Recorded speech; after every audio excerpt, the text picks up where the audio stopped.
Welcome to Hometown Salutes. I have a very special guest for the month of June. It is my dad, Mr. Richard Dick Herbert, otherwise known as Mr. IGA. Welcome, Dad, to our show. Thank you. I'm real happy to be here. So you want to tell us a little bit what branch of service you were in, what years? I joined the United States Navy in July of '58, and I went in as a kiddie cruiser. By that I mean if you join before you're 18 and you get out a day before you're 21, and it counts as 4 years. So that's what I did. I went in the Navy and as a kiddie cruiser, and I got out 2 weeks after I was 21. So to talk about being in the Navy, you knew you wanted to be in the Navy when you were 3. Oh, Is that yeah, right? Yeah. I just, my dad was in the Navy as a CB, and my dad was a twin, and his twin brother was in the Marine Corps, and my dad had 4 siblings, and Uncle Chuck, he was a commander in the Navy, and Uncle Bill, he was a lieutenant in the Navy, and his twin brother was in the Marines, and his little baby brother was Ned, and he was in the Army. And then on my mother's side, her brother was in the Army, and he was in Pearl Harbor when it was going. It got bombed. And her sister married a Charlie Barron. He was in the Army, and just about everybody in our families have served. So when you were 3, Grandma got you a Navy outfit. Yep. And so we have a picture of you in the outfit. Yep. And then I'll never forget when I was 3 or maybe 4. I don't remember exact age then, but we were going to Norfolk to visit my dad before he left to go overseas, and then on the railroad, the Army guy or the Navy guys all put me up over their shoulders and swung around me as a 3-year-old, going around and around and around. Aww. He had a good time. Aww. So why don't you tell us, where did you go to boot camp? Yeah, I went to boot camp in San Diego, California, and gee whiz, the first airplane ride I ever had in my life, and it was a nice long one, and flew out to San Diego, and I thought, my gosh, what am I doing here? And that was Camp Nebbits? Yeah, Camp Nebbits in San Diego, California. Okay, and then after that, is that when you applied for machinist mate school? No, after boot camp, I got papers, and I was sent to Long Beach, California on an LST, the Greer County, for 6 months. So what does LST stand for? Landing craft. Landing ship? Yeah. Transporter? Yeah, it took tanks and trucks and all kinds of stuff, and the whole bow opened up, and when it was full, rode pretty nice, but man, when the LSTs are empty, that's a rocking and rolling. Oh gosh. All up and down the Atlantic coast, or the Pacific coast. So I was aboard that for about 6 months. Then I applied for machinist mate school, and I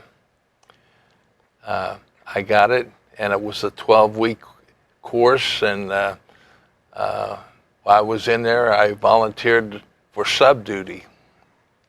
So as I got discharged, I was sent to, or not discharged, but I got my papers to go to Groton, Connecticut, to the sub base for shore duty, and I worked on submarines and all that garbage for about a year.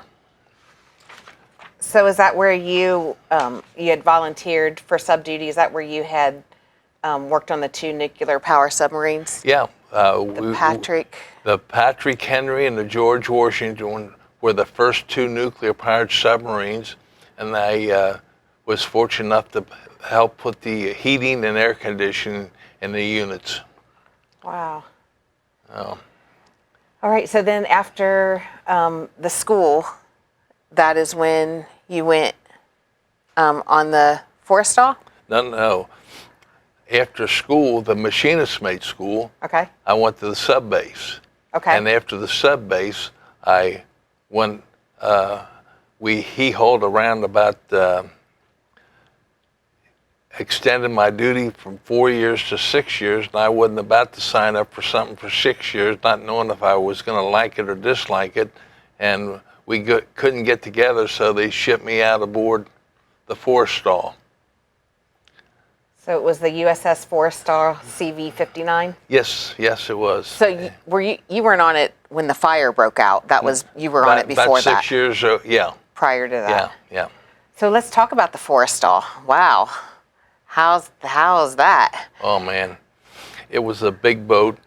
We had 43 or 4,400 men in it, and about 200 Marines and about 4,200 sailors. So we gave the Marines a pretty rough time, and they turned about and gave us a pretty rough time. But the Marines on an aircraft carrier, basically like the police are here in civilian life, just there to take orders or take care of you and make sure you don't carry on or, keep the law. So you probably had to share a room, like 8 hours you sleep, 8 hours, everybody rotated? No, that was like in the submarines and all that, but on an aircraft carrier you had 4,300 men, and you had a bed and a locker, and that was pretty much all yours. Oh, you had your own rooms and stuff? Yeah. Okay. Wow. So in your spare time, what would you do in your spare time when you weren't on duty on the Forrestal? We'd play hearts. Hearts was the game of the... Cards? Yeah. Everybody had a game of hearts and this and that. And when you're out to sea, there's just not a whole lot to do. And when you make a med cruise or any kind of cruise, they're usually for 6 months. So you're out to sea for 6 months.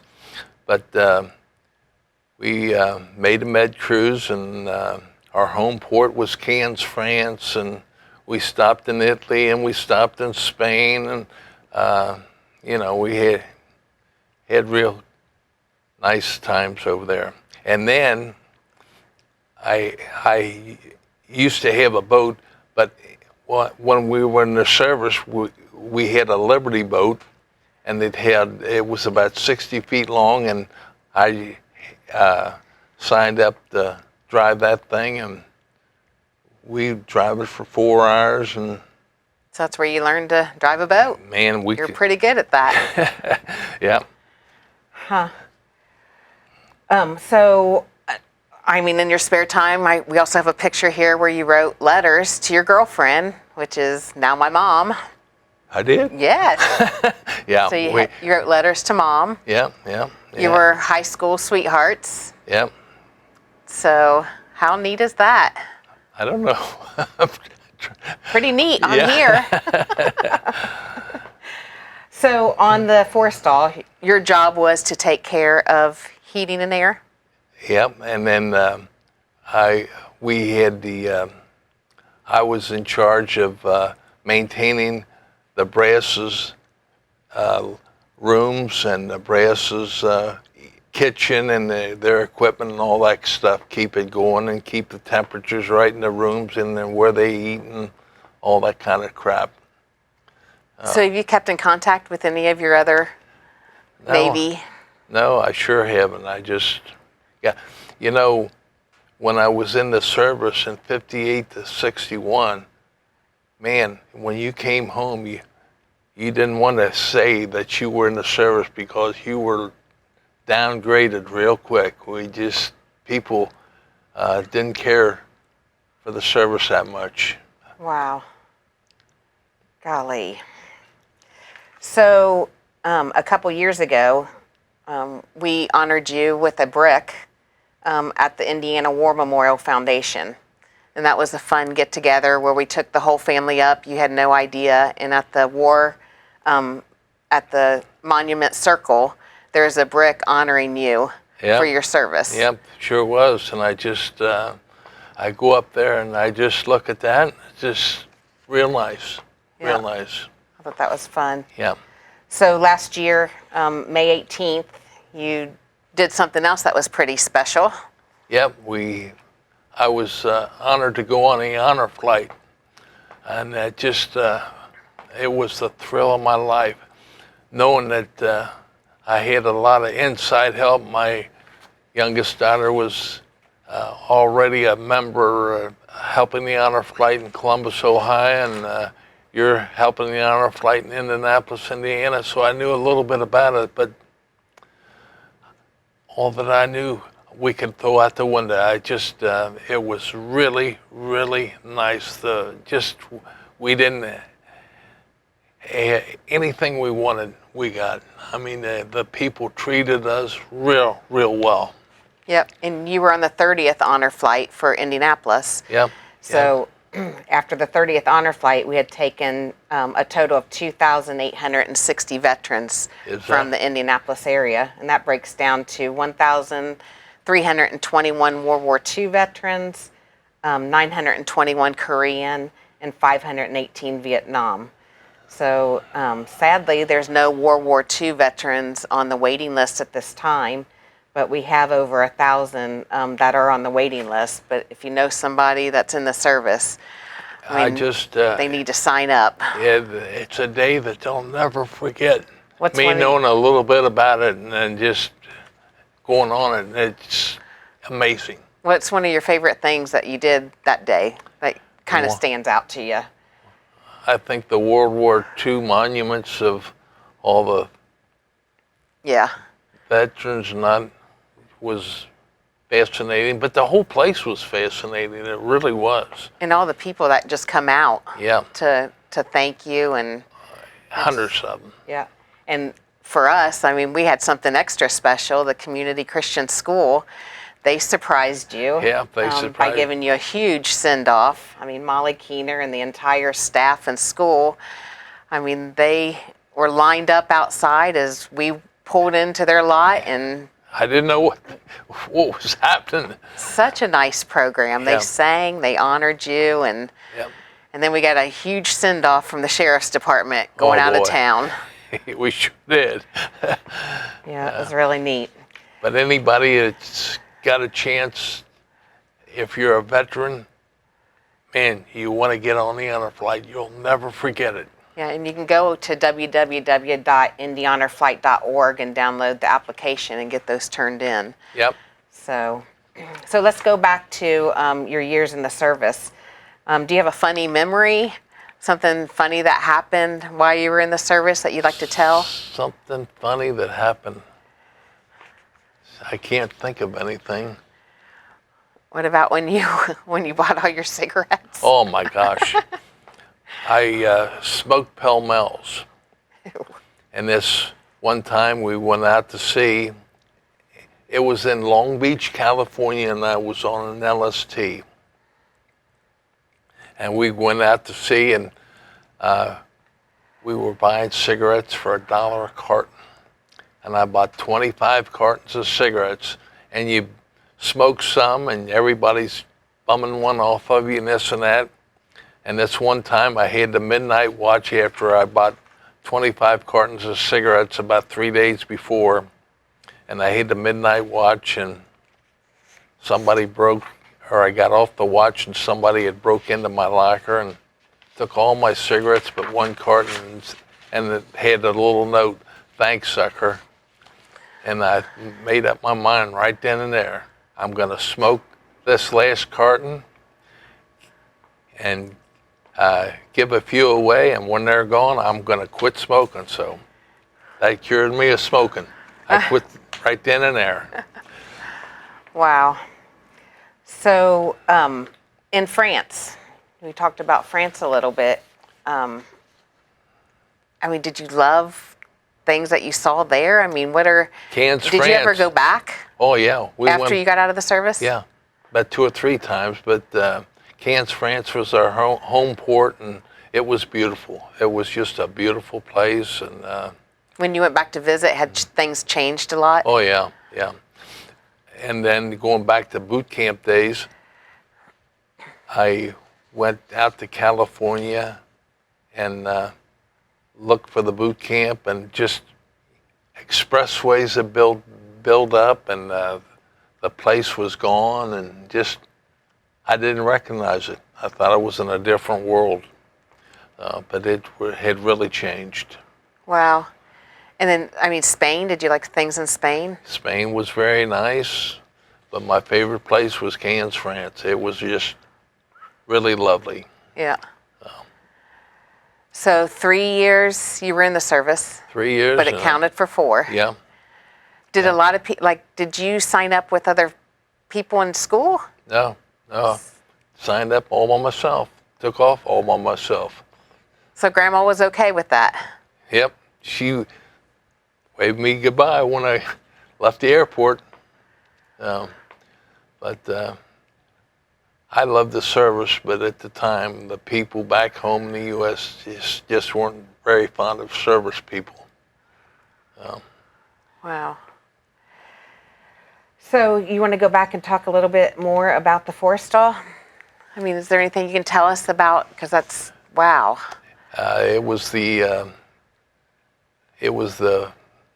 prime duty to be on the Forrestal at the time, and it was a big aircraft carrier, and it had a flight deck. It went straight out, and it went to the left, and all this and that. And we had I think it was 104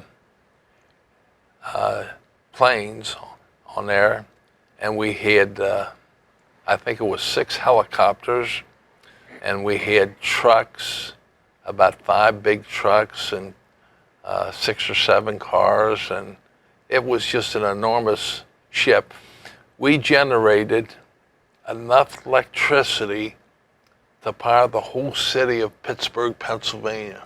Really? Yeah, that's how big it was, and it just it was an enormous, beautiful ship, and the elevators went up and down with people on them, and the elevators went up and down with jet airplanes on them, and it just it was a real treat, and something I'll never forget. It was just a beautiful boat. And then when the airplanes would